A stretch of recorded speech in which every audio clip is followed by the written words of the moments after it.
because they feel no compassion. Sometimes householders are really struggling. They have all these little children running around, and they have a wife and a husband, and they have no money, and they have no means to maintain themselves, and they've given so many years of serving without asking anything in return, and now they're getting evicted from their apartment because they have no money to pay the rent, and they have no money for food, and there's nobody to help them, and their parents don't want to help them because they've already rejected their parents for so many years of serving Krishna. And we look at them and we say, it's all Maya.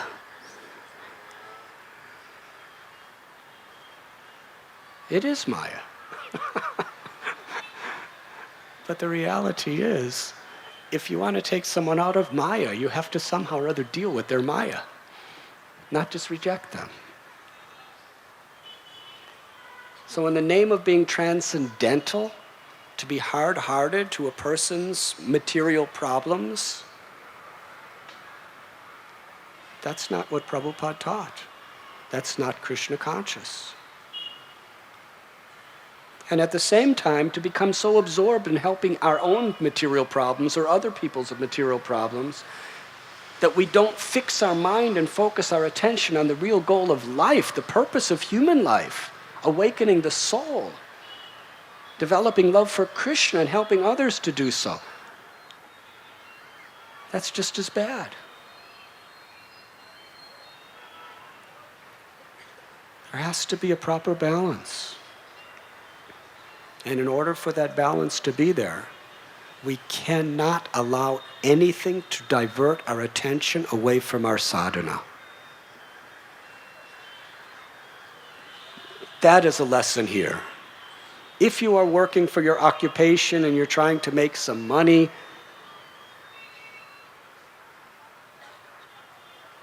we have to understand how important it is to chant the holy names according to our vows. It's not a detail. It is life or death for us spiritually. To hear from the Srimad Bhagavatam, it's not just a convenience to put Krishna in the center of your home. It's critical to our spiritual survival. Yes, I'm making money and I'm giving donations and everything else, but many people, much greater than any of us, have completely been devoured by the python of Maya, doing the same thing. If we do not prioritize our sadhana, our regular hearing and chanting, and our regular service attitude in the association of devotees, we will lose our perspective. And soon we will simply be on the material platform. Even giving in charity. At Bhaktivedanta Hospital, it's actually the razor's edge. Or let us say, in medical terms, the scalpel's edge.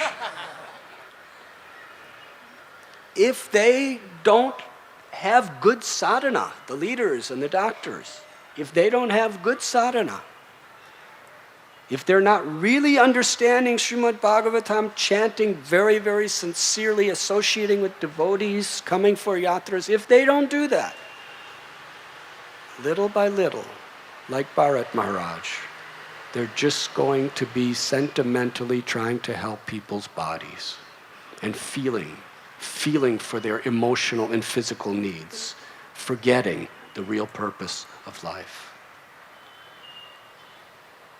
But when we balance the two, how great and empowered we could be to transform people's hearts.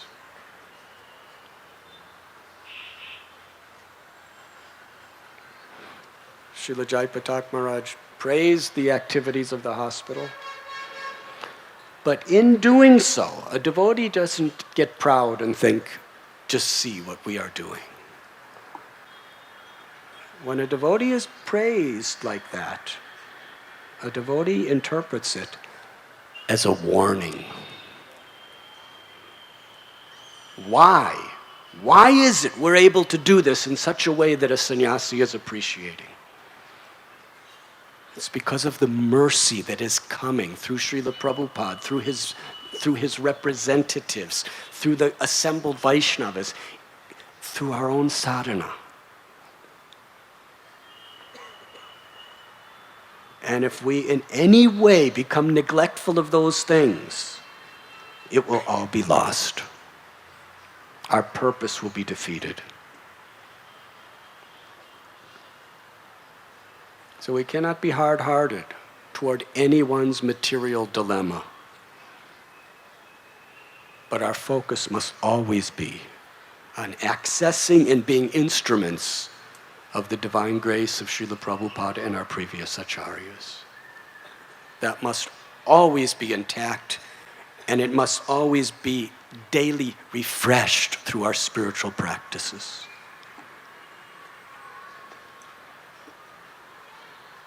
Bharat Maharaj had no association of devotees. If he did, he would have been saved. While he was petting the deer and smelling the deer and walking around with the deer when he was supposed to be doing his bhajan, devotees would have said, Bharat Prabhu, you are in Maya.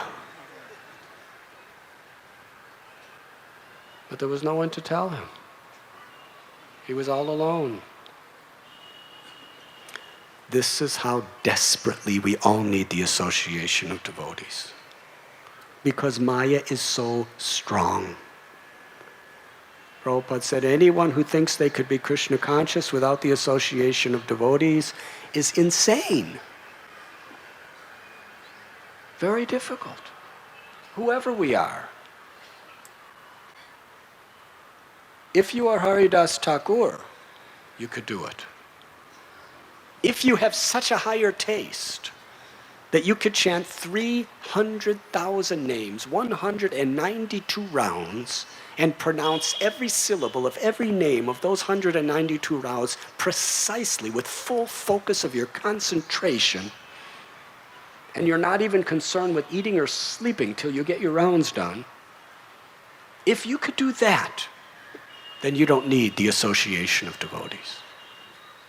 But the fact is, Haridas Thakur was always searching for the association of devotees. There just wasn't any. In Benapol, there were no other devotees. As soon as he got to Shantipur, he was associating with the Dvaitacharya. When he was in Navadvip, he was constantly among Lord Chaitanya and his associates. And when he was in Jagannath Puri, daily he would be with all the devotees loudly chanting the holy names.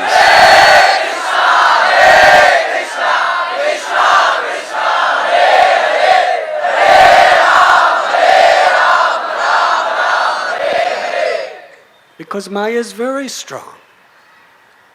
And incrementally, or sometimes abruptly, she diverts our attention away from the pure path. She knows our weaknesses. It may be our previous conditionings. It may be lust. It might be envy. These little seeds, these weeds that are in our heart. Yesterday we were discussing weeds. You have this Bhakti Lata Bij, the seed of devotion that has been awakened within your heart by the mercy of Guru and the Vaishnavas. The most precious thing in all of creation is that little bhakti seed that's just beginning to sprout as a tender creeper. But Maya,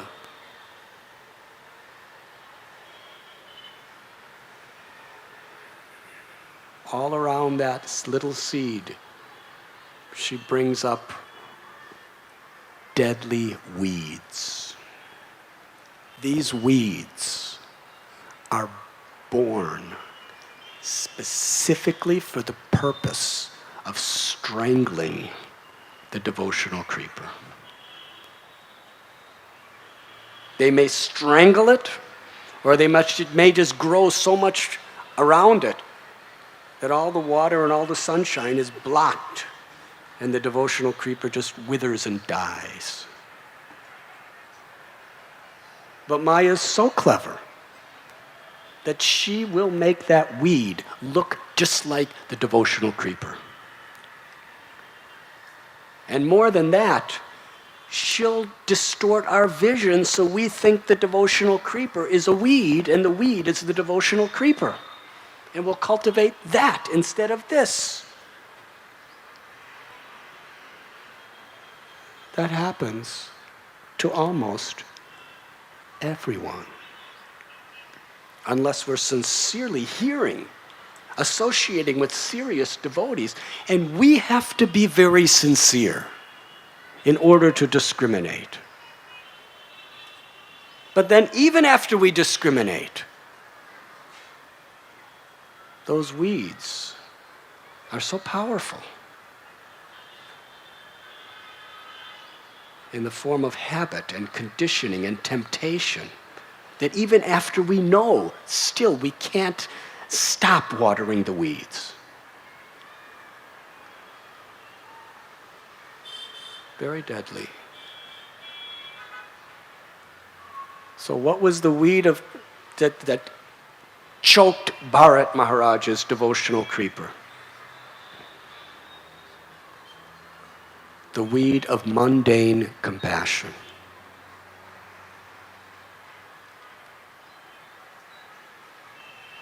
Compassion to the body and mind is the duty of a Vaishnava, but it must be always from the platform of Krishna consciousness. But it is dangerous because it can divert us from Krishna consciousness.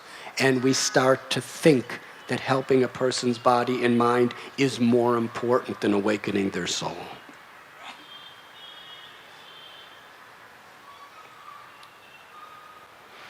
Bharat became so much overwhelmed.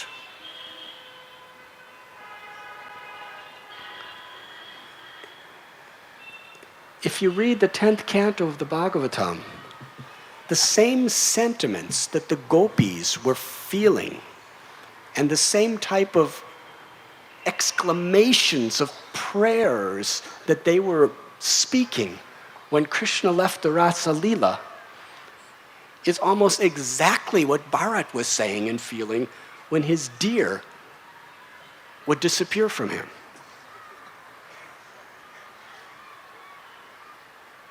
He couldn't survive.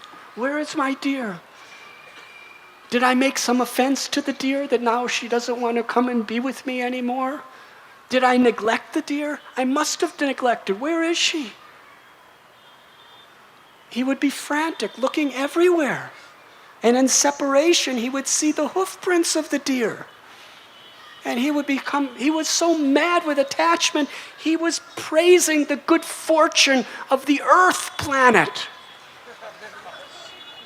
Oh, Earth, you are so fortunate that you are being ornamented by the most beautiful hoof prints of my deer. And he'd look up at the moon and he'd say, oh, moon, you are so fortunate because the pod marks on your face resemble the hoof prints of my deer. Sounds like the gopis.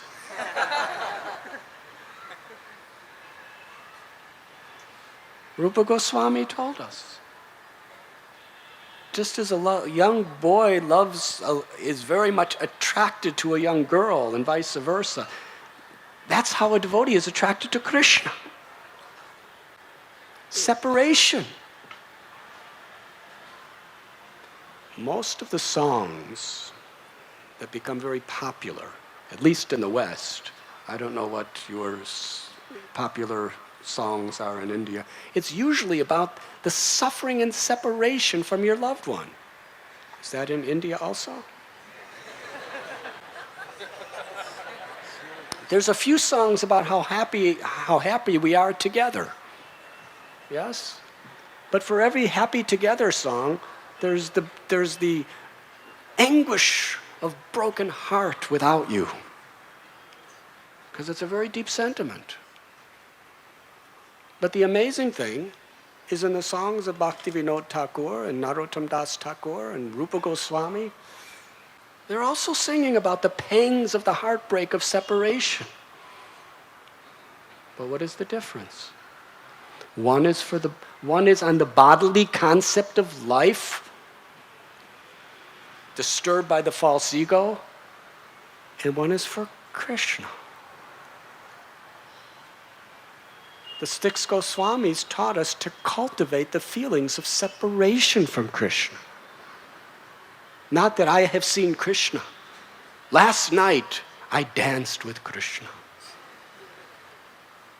We are cultivating those feelings of separation because they really humble us. And in that humble state of mind, we could genuinely cry out the holy name.